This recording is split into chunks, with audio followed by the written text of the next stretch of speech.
Iran's political leader has warned Donald Trump in no uncertain terms not to threaten his nation's oil exports. Hassan Rouhani said the United States should be and would be sorry if it reimposed sanctions. The Americans say they won't allow Iran to export even a drop of oil. Do you think Iran is that weak? What are you thinking? You cannot do such a thing. We will stand up to you. We are people of resistance. The entire Iranian nation will resist. President Trump, do not play with the lion's tail. You'll regret it. It will bring you eternal regret.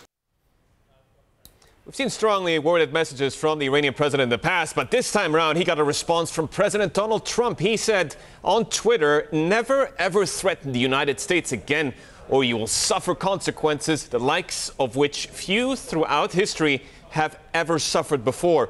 We are no longer a country that will stand for your demented words of violence and death. Be cautious." Bloomberg's Annmarie Hordern joins us now. What could be just run us through the messaging here between these two. I mean, it's rare that we have a tit for tat this quickly. I mean, it was a matter of minutes, really.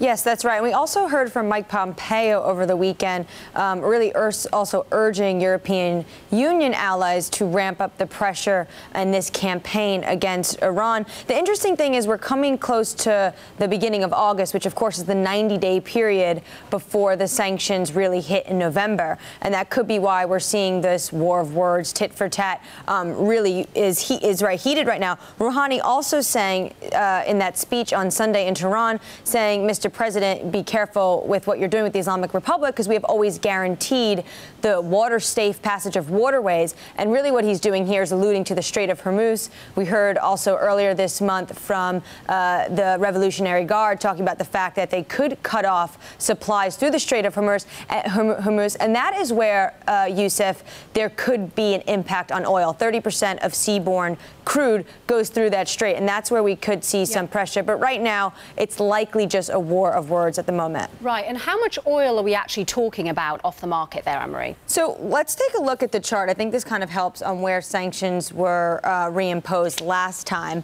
And you can see when we pull this up, you can see the red circles, the U.S. sanctions, the blue is the EU ban imports, and the yellow is when the sanctions were lifted. You can see how much they were producing when they were lifted. Zanganeh told me at the last OPEC meeting that producing about 2.5 right now.